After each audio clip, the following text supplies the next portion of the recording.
जय भीम नमो बुद्धाय। बघूया आजचं बातमीपत्रक।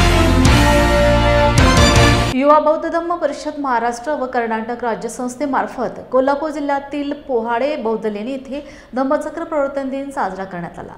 भंते पय्या वजीरो यांनी धम्म प्रवचन केले, तर बौद्ध मोडी लिपीचे गाडे अभ्यासक अशोक नगरे यांनी बौद्ध वारसा लेण्यांचा इतिहास आणि आपली जबाबदारी याविषयी मार्गदर्शन केले। अध्यक्षस्थानी संस्थापक अध्यक्ष प्राध्यापक किरण भोसले होते। ठरावांचे वाचन इतिहास संशोधक प्राध्यापक राज गायकवाड यांनी केले। ऐतिहासिक बौद्ध लेणी परिषद पोहाळेमध्ये संपन्न झाली।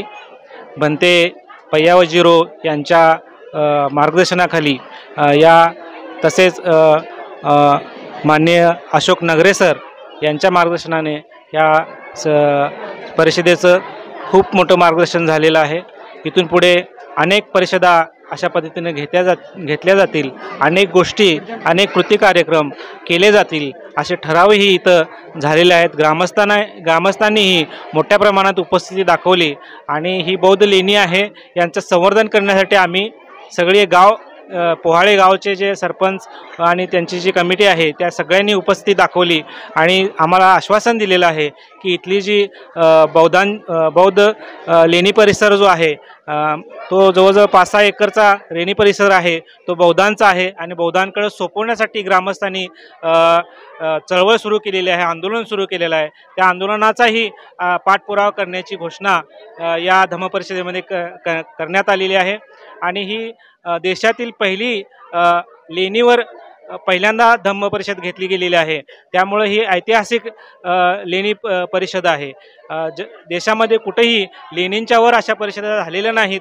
पूर्वी संगती व्हायच्या, मात्र आता परिषदा व्हायला लागलेल्या आहेत आणि हा नवीन पायंडा युवा बौद्ध धम्म परिषद महाराष्ट्र व कर्नाटक राज्य या संस्थेनं रूढ केलेला आहे। त्या पद्धतीनं पुन्हा अनेक असे कार्यक्रम घेण्याचा संकल्प या धम्म परिषदेमध्ये झालेला आहे आणि वेळोवेळी असे कार्यक्रम आयोजित करून आपला जो वारसा आहे तो वारसा टिकवण्याचा आणि वहिवाट इथं ठेवण्याचा एक चांगला प्रयत्न या माध्यमातून घडलेला आहे। उपलब्ध म्हणजे इथं उपस्थित आहेत हे सगळे लोक उत्स्फूर्तपणे आलेले आहेत। मी सर्वप्रथम त्या सर्व लोकांचं अभिनंदन करीन आणि त्यांचं कौतुक करतो की या कोल्हापूर सारख्या म्हणजे या भागासारख्या दुर्गम ठिकाणी लोक स्वयंस्फूर्तीने आलेले आहेत। अजिंठा वेरूळ या ठिकाणी हजारो लोक जातात। तो भाग शासनाने डेव्हलप केलेला आहे।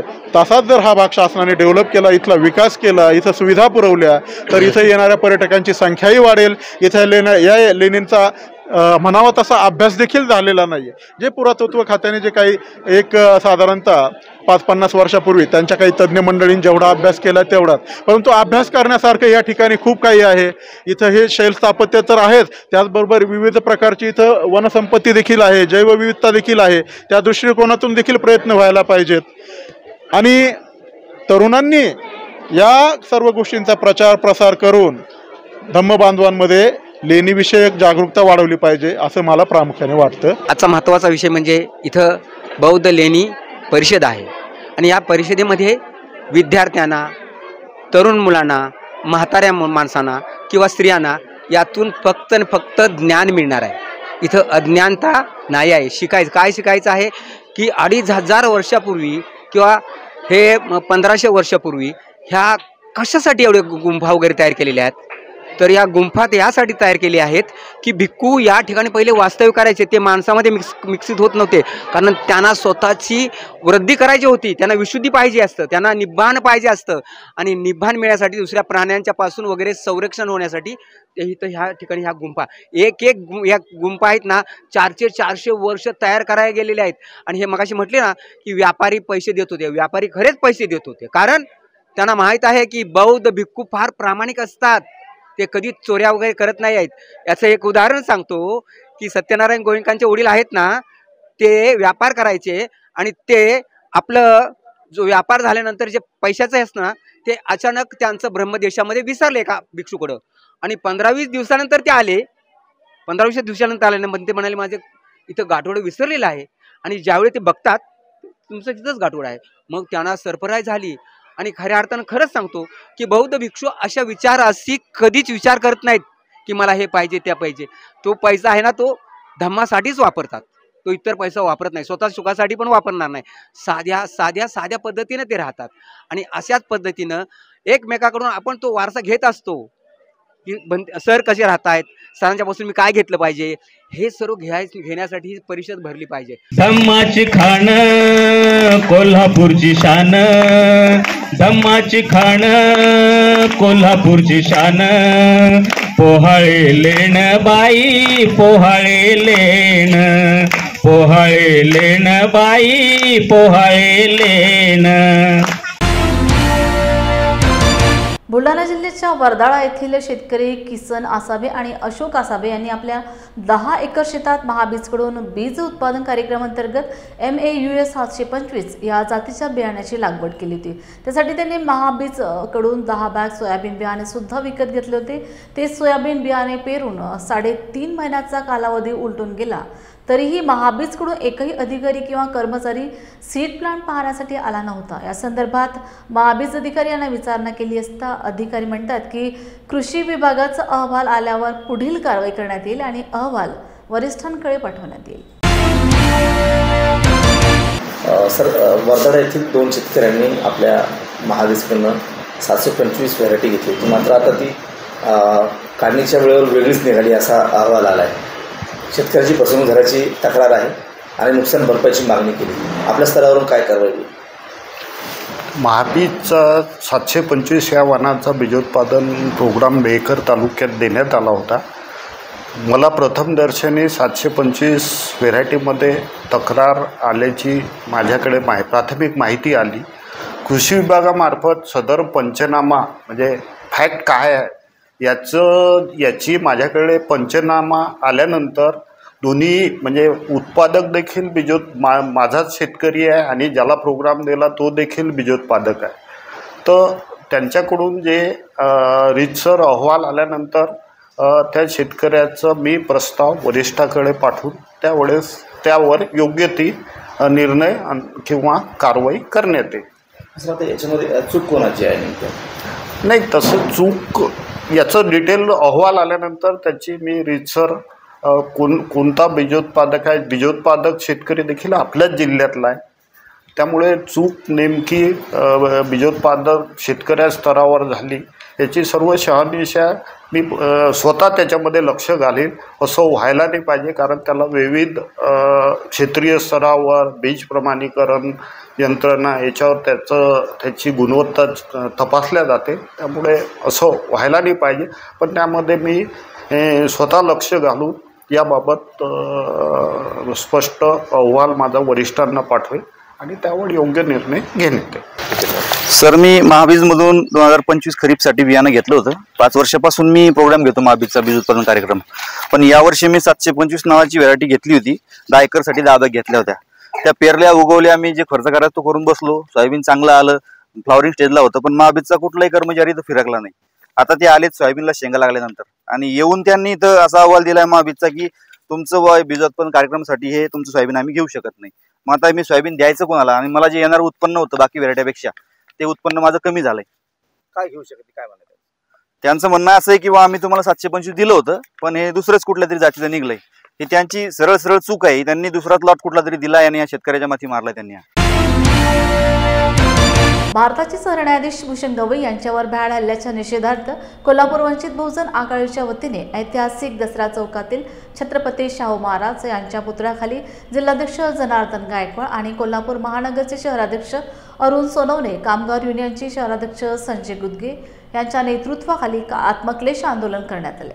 हा हल्ला केवळ एका व्यक्तीवरील नसून संपूर्ण न्याय व्यवस्थेवर आहे. यामुळे लोकशाही धोक्यात येणार असून सनातनी वकील राकेश किशोर यांच्यावर कडक कारवाई करून राष्ट्रद्रोहाचा गुन्हा दाखल करावा अशी मागणी करण्यात. सर्वांना जय भीम. आज आपण आता बघत आहोत आपल्या भारत देशामध्ये सध्या काय चालू आहे. आपल्या भारताचे सर्वोच्च न्यायालयाचे सरन्यायाधीश माननीय भूषण गवई साहेब यांचं कोर्ट कामकाज चालू असताना जे एका देशद्रोहीसारखा जी व्यक्ती आहे, म्हणजे देशद्रोही गुन्हा ठरेल अशा त्या व्यक्तीने गुढ घडवण्याचा जो प्रकार केला आहे ते अत्यंत घृणास्पद आहे आणि हे देशाला कदापिच मान्य होणार नाही. आज देश कुठल्या वळणावर आहे की एक दलित समाजाची व्यक्ती सरन्यायाधीश होते, म्हणून त्याचा राग आहे की अन्य कोणत्या गोष्टीचा राग आहे, तर हे कुठंतरी थांबलं पाहिजे. आणि जर भारताच्या सर्वोच्च न्यायालयाच्या सरन्यायाधीशपदी असणाऱ्या विराजमान झालेल्या माननीय भूषण गवई साहेब यांना देखील ते सोडलं नाही तर साधारण जनतेचं काय राहिलं? म्हणजे इथं कायदा सुव्यवस्था अस्तित्वात का नाही असा देखील प्रश्न निर्माण झालेला आहे. आणि आम्ही आमचा पक्ष वंचित बहुजन आघाडी म्हणून ह्याचा तीव्र कडक शब्दात निषेध करत आहोत.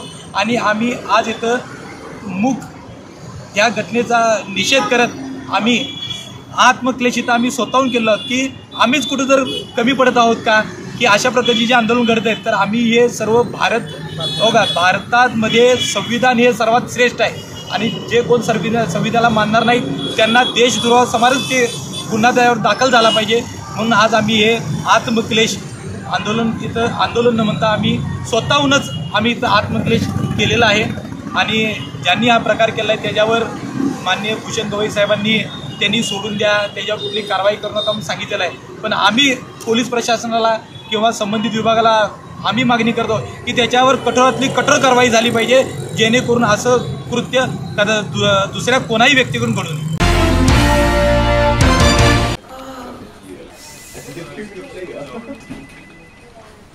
बॉस ने मीटिंग बुलाई.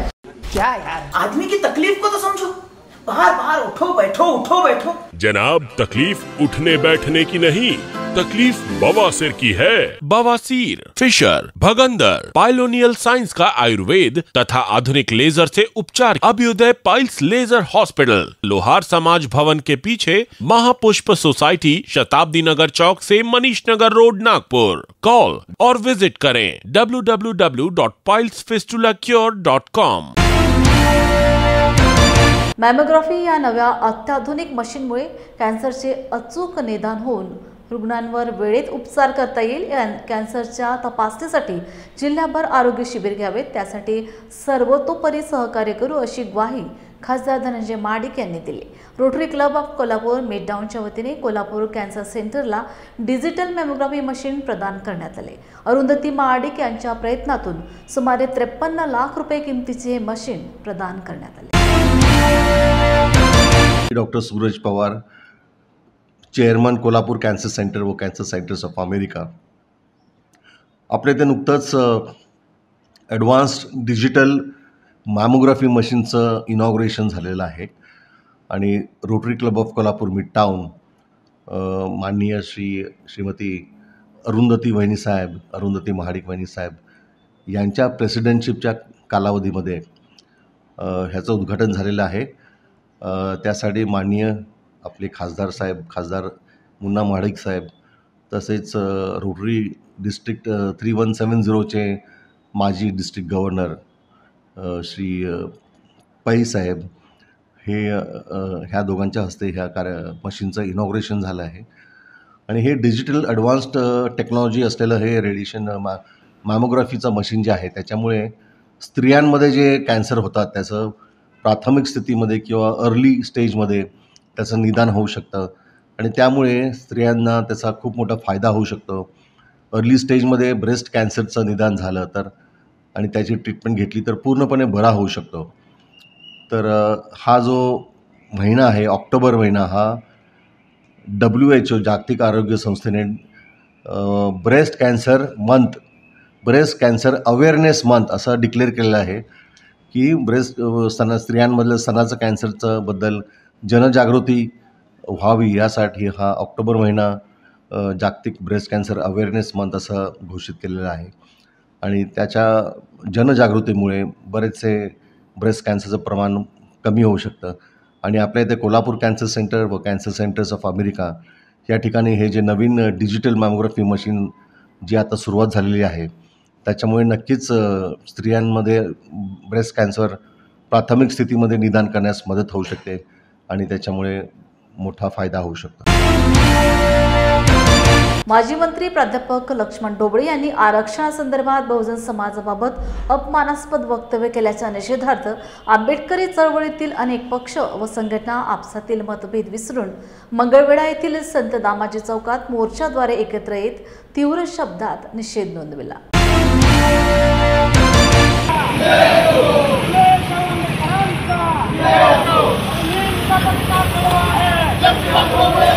है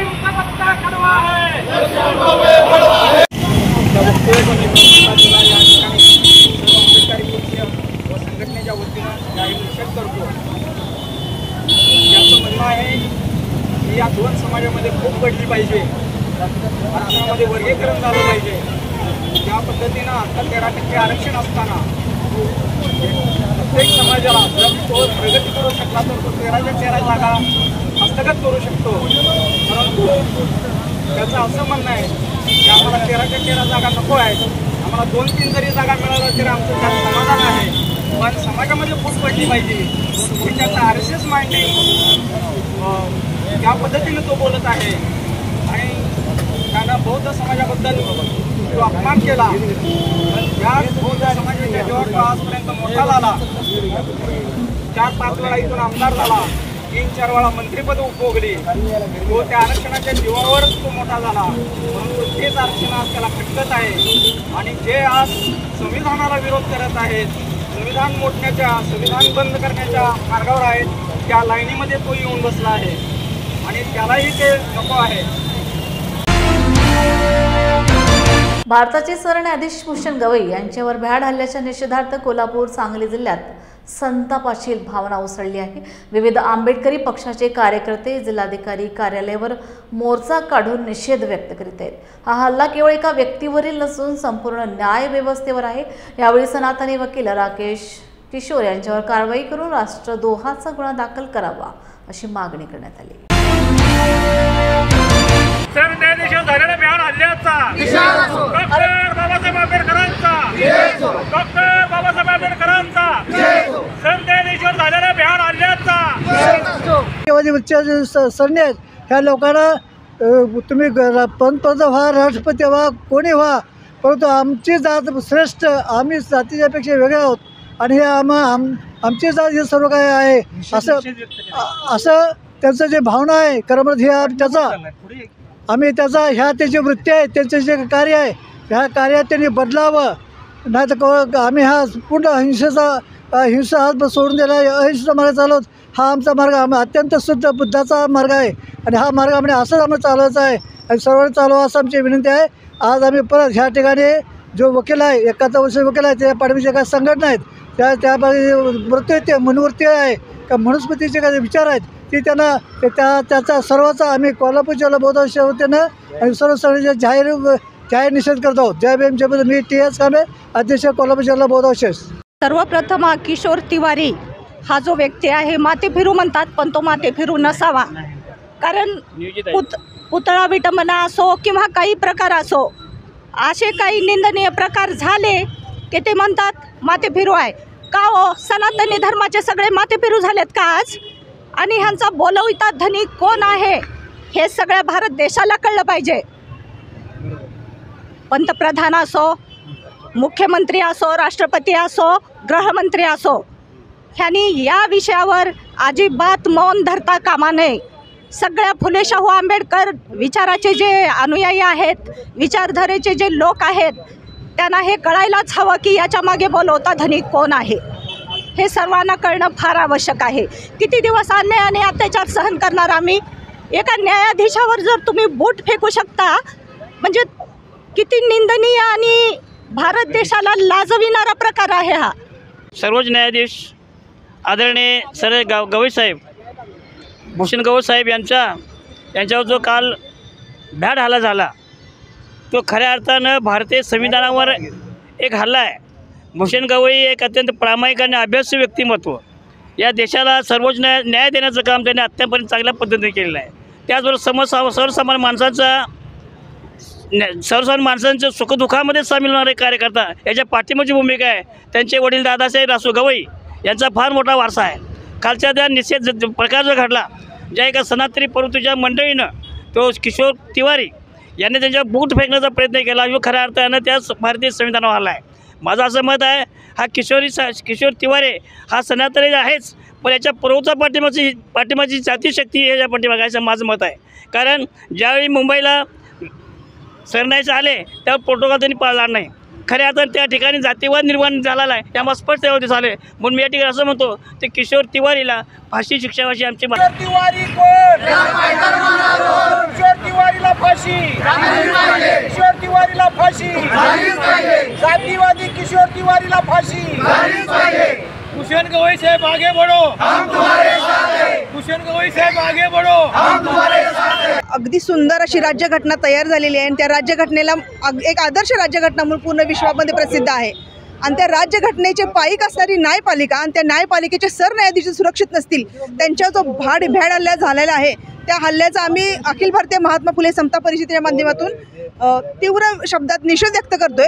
तसं सांगू इच्छिते, एक महिला म्हणून लोकशाहीच्या माध्यमातून सर्वोच्च अधिकार डॉक्टर बाबासाहेब आंबेडकरांनी आम्हाला दिलेले आहेत आणि त्याचे पायीक म्हणून भूषण गवई साहेबांनी अत्यंत सुंदर पद्धतीने कोल्हापूरला सर्किट बेंच आणखीन बऱ्याच गोष्टी न्यायपालिकेच्या दरम्यान केलेल्या आहेत. ह्या कुठं मनुवादी सरकारला किंवा मनुवादी लोकांना पचलेल्या नाहीत, रुचलेल्या नाहीत आणि त्यामुळं असा भ्याड हल्ला एका किशोर तिवारी नामक गृहस्थाच्या माध्यमातून घडलेला आहे. तर त्याला फाशी शिक्षा द्यावी असं आम्ही सर्व पक्ष संघटनेच्या माध्यमातून विनंती करतो. कारण सर्वोच्च न्यायपालिकेवर जर हल्ला होत असेल तर आपल्याला न्यायपालिका पण सुरक्षित राहणार नाही असं आम्ही सर्वांच्या मते नोंद करतो आणि त्याला फाशी झाली तर असे गलिच्छ प्रकार परत घडणार नाहीत असं आम्ही आवाहन करतो. आम्ही खऱ्या लोकशाहीची माणसं आहोत म्हणून गवई साहेबांनी त्यांना माफ केली. तर अशा या नालायक जातीवादी किशोर तिवारीला नुसतीच त्याची सनद रद्द करून चालणार नाही, तर त्याला फाशीची शिक्षा व्हावी असं या ठिकाणी आम्ही रिपब्लिकन गवई गटाच्या वतीनं या ठिकाणी त्यांना मागणी करत आहोत आणि ती त्यांना व्हावी अशी. न्यायाधीश भूषण गवई साहेब यांच्यावर एक सनातनचा कार्यकर्ता किशोर तिवारी या नावाचा वकील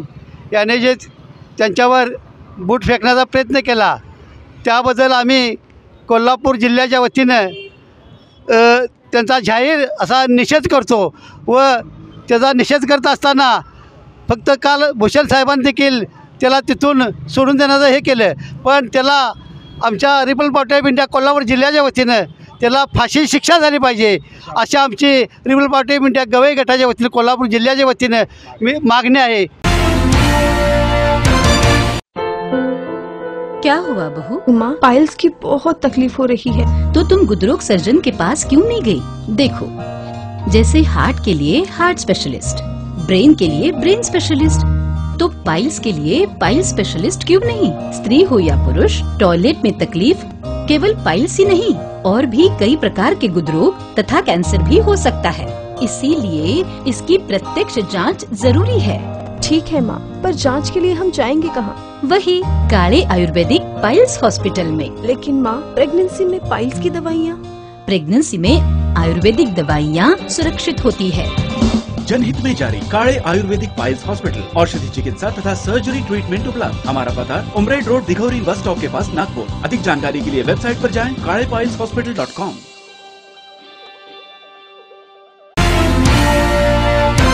विधानसभेच्या निवडणुकीच्या वेळेस सरकारने शेतकऱ्यांना सरसकट कर्जमुक्त करण्याचे आश्वासन दिल्यानंतर 1 वर्ष होऊन सुद्धा कोणताही निर्णय सरकारने घेतला नाही. त्यामुळेच राज्यातील शेतकरी सततच्या नैसर्गिक आपत्तीत असून दुष्काळ, अवकाळी पाऊस, गारपीट तसेच महागडी खते यामुळे शेतकरी आर्थिक संकटात सापडला असल्याने शिवसेनेतर्फे चंद्रपूर जिल्ह्यात ओला दुष्काळ जाहीर करण्यात यावा या प्रमुख मागणीसह कर्जमाफी, बेरोजगार तरुणांना रोजगार, शेतकऱ्यांना 50,000 रुपये हेक्टर प्रमाणे आर्थिक मदत देण्यात यावी यासाठी तहसील कार्यालयासमोर शिवसेनेतर्फे आंदोलन करत तहसीलदारांना निवेदन देण्यात आले.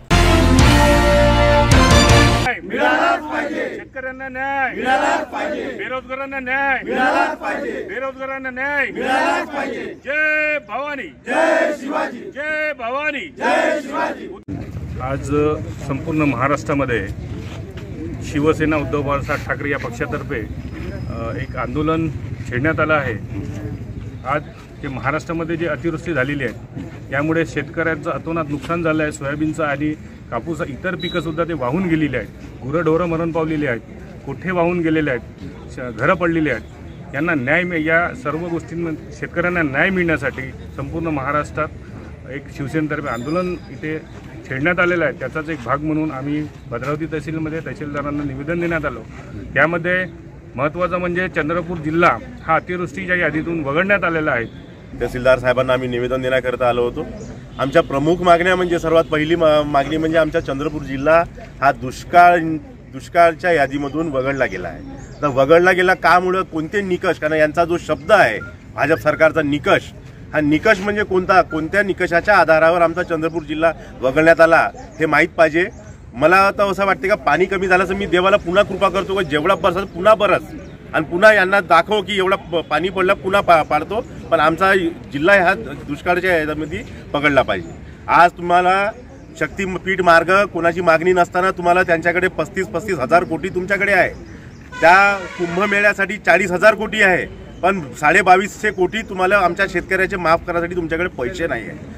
काही कारण नसताना नागपूर चंद्रपूर महामार्ग तुम्हाला बनवायचा आहे, त्यासाठी तुमच्याकडे पैसे आहे, पण आमच्या शेतकऱ्याला पैसे द्यायला तुमच्याकडे पैसे नाही आहे. आमचे मुख्यमंत्री त्या प्रधानमंत्रीकडे जातात, ते म्हणते की अहवाल पाठवा, त्याच्यावर आम्ही विचार करू. आलेली आहे. भद्रावती तालुका हा औद्योगिकदृष्ट्या प्रगतिशील आहे आणि त्या उद्योगात आमच्या मराठी माणसाला, आमच्या तालुक्यातील तरुणांना रोजगार नाही. महाराष्ट्र शासनाने निवडणुकीच्या आधी वचननाम्यामध्ये सांगितलं होतं, जाहीरनाम्यात सांगितलं होतं की कर्जमाफी करू, पण आजपर्यंत एकाही शेतकऱ्याला कर्जमाफी दिली नाही. ती कर्जमाफी झालीच पाहिजे आणि चंद्रपूर जिल्हा ओला दुष्काळग्रस्त झालाच पाहिजे. या मागण्यासाठी आम्ही आज इथं निवेदन देण्यासाठी आलो. पण येणाऱ्या काही दिवसात चंद्रपूर जिल्ह्याला जर ओला दुष्काळ जाहीर केला नाही, कर्जमाफी दिली नाही, तर आम्ही यापेक्षा मोठं आंदोलन करून रास्ता रोको आंदोलन करू आणि याची सर्व जबाबदारी शासनाची राहील, एवढं मी सांगू इच्छितो.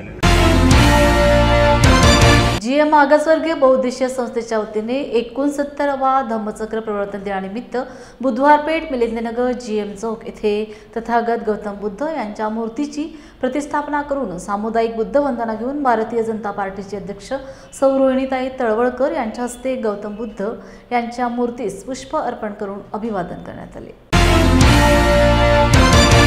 पटलेलं आहे की आपण यांच्याबरोबर काम करायला पाहिजे, तेव्हा ते आता आमच्या बरोबर आहेत. या संस्थेचे सर्व आणि आधारस्तंभ माननीय बाळासाहेब वाघमारे, माझ्या बरोबर काम करणारे आमचे प्रदेशाचे नेते राजा बोमाने, आमच्या युवा मोर्चाचे अध्यक्ष विजय कुलते, आमचे उपाध्यक्ष संजय साळुंके, इथे सर्व उपस्थित असलेले GM संस्थेचे पदाधिकारी, दत्ताभाऊ वाघमारे, इथे सगळे उपस्थित असलेले सर्व या संस्थेचे पाईक. प्रथमतः आज धम्मचक्र परिवर्तन दिनाच्या मी बुद्धांच्या चरणी आणि भारतरत्न डॉक्टर बाबासाहेब आंबेडकर ज्यांनी आपल्याला संविधानामुळे सगळे हक्क मिळाले आणि आज मी ज्यांच्यामुळे महिलांना जे त्यांनी अधिकार आणि हक्क प्राप्त करून दिले, त्यामुळे महिला म्हणून तुमच्या समोर मी त्या संविधानाची पाईक म्हणून तुमच्या समोर उभी आहे, त्यांना अभिवादन करते. आज या परिवर्तन दिनाला खूप मोठी मिरवणूक आपण शहरातून काढत असतो, परंतु शहरामुळे अतिवृष्टी झाल्यामुळे जे सगळीकडे हाहाकार उडालेला आहे, आपल्या दक्षिण सोलापूरमध्ये असेल, पिरे पाकणी या सगळ्या गावांमध्ये असेल, इकडे शिवणी वगैरे या सगळ्या गावांमध्ये दक्षिण सोलापूरमध्ये लोकांच्या घराघरामध्ये पाणी, घरं उद्ध्वस्त झालेली आहेत, खायला अन्न नाही, यायला कपडा नाही, चांगल्या परिस्थितीतल्या माणसांना सुद्धा ही वाईट वेळ आलेली आहे. याचा सगळ्यांचा विचार करून आज आपल्या सामाजिक संस्थेच्या वतीने आपण धान्याचं वाटप करत आहोत. भारतीय जनता पार्टीच्या वतीने सुद्धा आम्ही चाऱ्याचं वाटप केलेलं आहे, जनावरं मरू नयेत यासाठी चाऱ्याचं वाटप करतोय लोकांच्या पर्यंत. दररोज भारतीय जनता पार्टीचे आमचे आमदार बापू त्यांच्या वतीने 500 लोकांचं जेवण आणि आमच्या आई प्रतिष्ठानच्या वतीने 700 लोकांचं जेवण आम्ही आमच्या भारतीय जनता पार्टीच्या वतीने सगळ्यांना देतो. कारण लोकांना आता आपण धान्य वाटप करतो, पण काही लोकांची जे लोक घरात गेलेले त्यांना धान्याचा उपयोग नक्की होणार आहे, परंतु ज्यांची घरच विस्थापित झालेली आहेत त्यांना आता आपण शाळेमध्ये किंवा एखाद्या समाज मंदिरामध्ये अशा ठिकाणी आसरा देऊन त्यांच्या जेवणाची, त्यांच्या मुलांच्या कपड्या लत्त्याची अशा सगळ्यांची व्यवस्था करतोय. आणि तुमच्यासारख्या संस्थेनी त्याला मोठा हातभार लावलेला आहे. खरं म्हणजे तरुणाईचा आपल्याकडे खूप मोठा जल्लोष असतो आज, परंतु या सगळ्याला मुनड घालून तुम्ही सामाजिक संस्थेचं काम, खरोखरच सामाजिक संस्था म्हणजे GM मागासवर्गीय बहुउद्देशीय संस्था ही अशा प्रकारे सर्वांना मदत करण्याचं काम करते. आणि बाळासाहेबांना मी धन्यवाद देईन की तुम्ही तुमच्या तालमीत झालेल्या सगळ्या लोकांना ही शिकवण दिलेली आहे आणि या समाजाप्रती आपलं जे दायित्व आहे. रिपब्लिकन पार्टी ऑफ इंडियाच्या वतीने निवेदन सादर करण्यात आले आहे. सर्वोच्च न्यायालयाचे सरन्यायाधीश भूषण गवई यांच्यावर वकील राकेश किशोर यांनी बोट फिरवून सुप्रीम कोर्टाच्या डायसवर भूषण गवई यांना मारण्याचा अयशस्वी प्रयत्न केला आहे. या हल्ल्याचा रिपब्लिकन पार्टी ऑफ इंडियाच्या वतीने तीव्र शब्दात निषेध करण्यात आलाय। सर्वोच्च पद बसवणाऱ्या व्यक्तीवरच जर अशा प्रकारचा हल्ला झाला तर तो संपूर्ण राष्ट्रासाठी चिंताजनक आहे। तरी महोदयांनी या विषयाची गंभीर दखल घेऊन तात्काळ गुन्हे दाखल करावेत व वकिलास तात्काळ अटक करावी अशी विनंती करण्यात आली आहे। अन्यथा आंदोलन करण्यात येईल असा इशाराही देण्यात आला आहे। वकील राकेश किशोर सुप्रीम कोर्ट याचा रिपब्लिकन पार्टी ऑफ इंडियाच्या वतीनं जाहीर निषेध। प्रिय बंधू आणि भगिनींनो, या देशाच्या सर्वोच्च न्यायालयाचे सरन्यायाधीश माननीय भूषण गवई साहेब यांच्यावर 6 ऑक्टोबर रोजी दिल्लीच्या सुप्रीम कोर्टात डायसवर बूट फेकून मारण्याचा जो अयशस्वी प्रयत्न राकेश किशोर या वकिलाने केला, त्या वकिलाचा मनोवादानं बरबटलेल्या, जातीवादानं पिछाडलेल्या मनोरुग्ण वकिलाचा आम्ही या ठिकाणी जाहीर निषेध करण्यासाठी आम्ही या ठिकाणी आलेलो आहोत। आज या परभणीचे जिल्हाधिकारी साहेब चव्हाण साहेब यांच्यामार्फत देशाचे पंतप्रधान नरेंद्र मोदी, राष्ट्रपती द्रौपदी मुर्मू यांना आम्ही या निवेदनाद्वारे जाहीर आवाहन करतो की या देशामध्ये बाबासाहेब आंबेडकरांनी दिलेले संविधान आणि या संविधानाच्या माध्यमातून संविधानाच्या प्रमुख स्तंभ सुप्रीम कोर्ट या प्रमुख स्तंभाच्या न्यायाधीशावर जो हल्ला झाला, हा सुप्रीम कोर्टाच्या सरन्यायाधीश हल्ला नसून या देशाच्या संपूर्ण लोकशाही आणि संविधान व्यवस्थेवर हल्ला आहे असं आम्ही समजतो। या देशात काय चाललंय, या नरेंद्र मोदी सरकारच्या नेतृत्वाखाली हा जातीवाद मनोवाद फोफवलेला आहे। ह्या फोफवलेल्या मनोवादामुळं ह्या मनोरुग्ण वकिलानं या देशाच्या सुप्रीम कोर्टाच्या सरन्यायाधीश हल्ला केला आहे आणि तो हल्ला निंदनीय असून याचा आम्ही जाहीर निषेध करतो आणि जाहीर निषेध करत असून हा जो वकील आहे या वकिलावर सरकारी कामात अडथळा केला म्हणून गुन्हा नोंदवावा आणि देशद्रोहाचा गुन्हा नोंदवावा, अनुसूचित जाती जमातीवर अन्याय अत्याचार प्रतिबंध कायद्यानुसार गुन्हा नोंदवावा अशी या ठिकाणी आम्ही जाहीर मागणी करण्यासाठी परभणीच्या जिल्हाधिकाऱ्याला, परभणीचे जिल्हाध्यक्ष आमचे नारायण वाघमारे, शहराध्यक्ष विजय झोडपे आणि सर्व पदाधिकारी आम्ही या ठिकाणी जिल्हाधिकाऱ्याला भेटून निवेदन दिलं आहे आणि जिल्हाधिकाऱ्यांनी आमचं हे निवेदन राष्ट्रपतीला पाठवू आणि पंतप्रधानाला पाठवू आश्वासन दिले आहे। आणि म्हणून जर या ठिकाणी देशाच्या पंतप्रधानानं, केंद्र सरकारनं जर या किशोरवर गुन्हा नाही दाखल केला तर आम्ही संपूर्ण देशामध्ये आंदोलन सोडून सळोके पळून सोडू असे आम्ही या ठिकाणी आवाहन करून मी माझे 2 शब्द शपथ। जय भीम, जय भारत। सर्वोच्च न्यायालयामध्ये जो प्रकार घडला, सर्वोच्च न्यायालयाचे सरन्यायाधीश माननीय भूषण गवई साहेब यांच्यावर सनातनी व्यक्तीनं, मनोवाद्यानं ज्या प्रकारे बूट काढून फेकण्याचा प्रयत्न केला, त्या प्रकारचा परभणी जिल्हा रिपब्लिकन पार्टी ऑफ इंडियाच्या वतीनं जाहीर निषेध करतो आणि त्या व्यक्तीवर कठोरात कठोर कारवाई करण्यात यावी अशा प्रकारचं निवेदन आम्ही जिल्हाधिकारी साहेब यांच्यामार्फत राष्ट्रपती द्रौपदी मुर्मू व देशाचे पंतप्रधान माननीय नरेंद्रजी मोदी साहेब यांना दिलेलं आहे आणि या निवेदनावर तात्काळ कारवाई करून त्या मनुवादी सनातनी व्यक्तीस अटक व्हावी व देशद्रोहाचा गुन्हा दाखल करावा असे रिपब्लिकन पक्षाच्या वतीनं आम्ही जाहीर आवाहन करतो। असे न झाल्यास परभणी जिल्ह्यामध्ये पूर्ण रिपब्लिकन जनता, आंबेडकरीवादी जनता रस्त्यावर उतरल्याशिवाय राहणार नाही याची शासनानं दखल घ्यावी अशा प्रकारे आम्ही विनंती करत आहोत। सर्वोच्च न्यायालयाचे सरन्यायाधीश भूषण गवई यांच्यावर सोमवारी दिल्ली येथील सर्वोच्च न्यायालयाच्या परिसरात ॲडव्होकेट राकेश किशोर यांनी चप्पल फेकून हल्ला केला। या घटनेचा निषेध म्हणून bar council of Maharashtra Goa संघटनेच्या वतीने न्यायालय परिसर ते संविधान चौकापर्यंत पैदल मोर्चा काढण्यात आला। ॲडव्होकेट राकेश किशोर यांचा सर्व वकील संघटनेतर्फे लाल फीत लावून निषेध करण्यात आला आहे। ॲडव्होकेट राकेश किशोर यांच्यावर देशद्रोहाचा गुन्हा दाखल करून अटक करण्यात यावी व त्यांचे वकील पद रद्द करण्यात यावे अशी मागणी वकील संघटनेचे अध्यक्ष ॲडव्होकेट रोशन बागळे व ॲडव्होकेट विपिन वावर यांनी आंदोलनादरम्यान केली। काल दिनांक 6/10/2025 रोजी सर्वोच्च न्यायालयामध्ये जो भ्याड हल्ला झालेला आहे, हा भ्याड हल्ला आजपर्यंत कधी पण सरन्यायाधीश यांच्या कोर्टामध्ये झालेला नाही, हा पहिल्यांदा झालेला आहे। हा जो भ्याड हल्ला करण्यामागे डेफिनेटली आपण त्याला माथे फिरू म्हणून राहिलेलो आहे, पण कोणाचा नाही कोणाचा हात असला पाहिजे असं मला वाटते। मित्रांनो, हा जो हल्ला झालेला आहे, हा हल्ला एखाद्या आम माणसाने किंवा साध्या माणसाने न केलेला आहे, हा हल्ला एखाद्या वकील माणसाने केलेला आहे आणि हे वकिलांनी केलेला आहे। त्याच्या माहिती आहे, कॉन्स्टिट्यूशनचं महत्त्व माहिती आहे, सर्वोच्च न्यायालयाचं महत्त्व माहिती आहे. 2011 पासून हे राकेश किशोर त्या सुप्रीम कोर्टामध्ये प्रॅक्टिस करत आहेत, म्हणून हे जाणून बुजून झाल्याचं असं मला वाटते.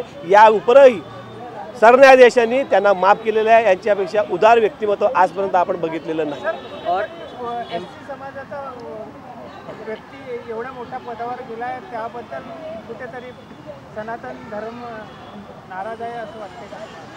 मला असं वाटते कदाचित होऊ शकते, कारण की एक शेड्यूल कास्टचा माणूस संविधानाच्या भरोशा, आज संविधान आहे म्हणून आपण सर्वजण आहात आणि गवई साहेब नेहमी म्हणतात आहे की संविधानामुळे मी घडलेलो आहे आणि संविधानामुळे मीच आहे. म्हणून संविधानामुळे आज गवई साहेब मोठ्या पदावर जे गेलेले आहेत, तर प्रत्येकाला साहजिकच आहे, कोणाला नाही कोणाला असं वाटते की बा एवढा अनुसूचित जातीचा माणूस, इथपर्यंत मागासवर्गीयाचा माणूस त्या मोठ्या पदापर्यंत पोहोचलेला आहे. पण तुम्हाला सांगावं असं वाटतं की आपल्या मेहनतीने ते तिथपर्यंत गेलेले आहेत, संविधानामुळे ते तिथपर्यंत गेलेले आहेत. म्हणून काही लोक असतात, प्रत्येक समाजामध्ये प्रत्येक धर्मामध्ये एक ना एक कोणतरी माणूस असतो की जो सनातन धर्माच्या बाबतीमध्ये काही बोललेला आहे, कोणी याच्या बाबतीमध्ये बोललेला आहे, पण ते चुकीचं आहे. आज आपला देश हा धर्मनिरपेक्ष देश आहे. गवई साहेब हे धर्मनिरपेक्ष आहेत, ते धर्मनिरपेक्षला मानतात आणि अशा याच्यामध्ये आपल्या देशामध्ये हे जे झालेलं आहे हे चुकीचं आहे. त्यासाठी आम्ही डिस्ट्रिक्ट बार असोसिएशनतर्फे निषेध करतो. तुम्हाला अजून एक सांगायचं असं वाटतं की ही न्यायव्यवस्था आहे, लोकशाही आहे, संविधान आहे, हा याचा अवमान आहे असं मला वाटतं. ओके सुनिए, एक मिनट सुनिए. सुनिए. हाँ, डेफिनेटली की सुप्रीम कोर्ट जज यांना सुद्धा सुरक्षा प्रदान करण्यात आलेली आहे. सुरक्षा प्रदान करण्यात आली, इव्हन CCTV कॅमेरेज आहेत, CCTV कॅमेरेजमध्ये सुद्धा हे आलेलं असेल आणि अशा याच्यामध्ये तो माणूस तिथे जाऊन अशा प्रकारचं हल्ला करतो, हा खरोखरच भ्याड हल्ला असून याच्यावर कार्यवाही झाली पाहिजे, कठोर कारवाई झाली पाहिजे असं मला वाटतं. ओके, ऐकून घ्या. संविधानाचा अपमान सर, हा संविधानाचा अपमान आहे, देशाचा अपमान आहे, आमच्या सर्व लोकांचा अपमान आहे, लोकतंत्राचा अपमान आहे. जय भीम, जय भारत, जय संविधान. मी ॲडव्होकेट स्मिता कांबळे. तुम्ही इथे बघत आहात की वकील संघटनेच्या वतीने हायकोर्ट, डिस्ट्रिक्ट कोर्ट आणि सगळ्या कोर्टमधले वकील इथे हजारोच्या संख्येने एकत्रित आले. ते यासाठी जी काल घटना घडली ठीक 1 वाजता ती अत्यंत निंदनीय आहे. सुप्रीम कोर्टमध्ये एक संघोटी जो व्यक्ती आहे, ॲडव्होकेट, ज्याचं वय 71 वर्षाचा आहे तो, आणि त्याचं नाव सांगण्यात येतं राकेश तिवारी. तर त्यांनी चप्पल म्हणजे शूज फेकण्याच्या मानसिकतेमध्ये तो होता, परंतु सुप्रीम कोर्टमधील सुरक्षा रक्षाने हे जे कृत्य आहे ते थांबवलं. तर हे अत्यंत निंदनीय कृत्य आहे. ही जी घटना आहे ती केवळ देशालाच नाही तर म्हणजे जगामध्ये देशाची प्रतिमा मलिन करणारी घटना आहे. कारण सर्वोच्च पदावरती असणाऱ्या CJIचा हा केवळ अपमान नाही तर भारतीय संविधानाचा, लोकतंत्राचा आणि देशातील प्रत्येक नागरिकाचा, प्रत्येक वकिलाचा हा अपमान आहे अशी मी मानतो. तो जो व्यक्ती होता त्याची काही हिअरिंग त्या दिवशी नव्हती. ते वेल प्लॅन करून तो व्यक्ती त्या ठिकाणी पोहोचला होता आणि जाताना नारे दिले की सनातन हिंदू धर्म का अपमान नहीं सहेंगे.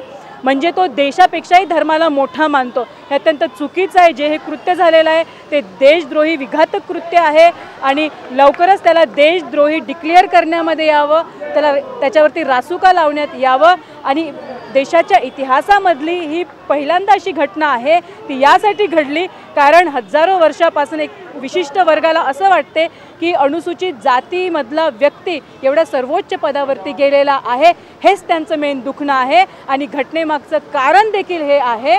आणि म्हणूनच इतकं सगळं केल्यानंतर देखील त्या व्यक्तीला पश्चाताप होत नाही आहे. मी या ठिकाणी हे सांगू इच्छितो की बघा जात यांच्या नसानसामध्ये किती भिनलेली आहे. मला आश्चर्य हे वाटते की 24 तास जास्त झाले तरी देशाच्या गृहमंत्र्यांनी व्यक्तींची संज्ञान घेतलं नाही, स्टेटमेंट दिलेलं नाही. ही खेदजनक बाब आहे. 8 ते 9 तासानंतर देशाच्या प्राईम मिनिस्टरने याच्यावरती स्टेटमेंट दिलं, परंतु गृहमंत्र्यांनी दिलेलं आहे. म्हणजे आजही ते हिंदुत्ववादी विचारधारा चालवत आहे, जे की संविधानासाठी, देशातील लोकांसाठी ही घातक आहे. आणि या भ्याड हल्ल्याचा आम्ही वकील संघटना या भ्याड हल्ल्याचा निषेध करतो. मी ॲडव्होकेट डॉक्टर बावर आणि आम्ही सगळं वकील मंडळी इथे उभे आहे. Please note it very carefully आणि वेरी सीरियसली, क्योंकि आप लोग जो प्रोग्राम कवर कर रहे हैं ये आपके लिए भी, मेरे लिए भी, अपने समाज के लिए, अपने नागपुर के लिए नहीं, पूरे भारत के लिए। और CJI ये कोई व्यक्ति नहीं है। CJI, chief justice of India, is a constitutional chair, जो कि बाबा साहेब आम्बेडकर ने संविधान का जब निर्माण हुआ तो ये चीफ जस्टिस ऑफ इंडिया की चेयर जो बनी है, ये पूरे भारत की शान है। अब ये जूता उठाकर कोशिश भी करना, ये क्या दर्शाता है? वो व्यक्ति जब CJI वहाँ बैठा है, ना जात है, ना पात है, ना धर्म है, ना कोई जाति है, वो CJI पूरे भारत का है। मैं आपको ये बताना चाहता हूँ, आज वकील वर्ग यहाँ खड़े हैं, please note it, this is a very bad incident for the lawyers and for everybody. We condemn it, हम निषेध कर रहे, और इसीलिए हम यहाँ रास्ते पर आए और बाबा साहेब के ये पुतले के पास आकर हम संविधान चौक पे क्या मैसेज दे रहे कि ऐसी जाति भेद भावना फैलाने वाला व्यक्ति को आज CJI साहब ने माफ़ी दी है। सोचो वो माँ की क्या परवरिश होंगी और क्या दिल है हमारे CJI साहब का, जिन्होंने उनको माफ़ी दिया। और बाबा साहेब ने यही बोला था। जय भीम इंडियाच्या बातमीपत्रात वेळ झाली इथेच थांबण्याची। पुन्हा भेटूया ताजा घडामोडी घेऊन। जय भीम।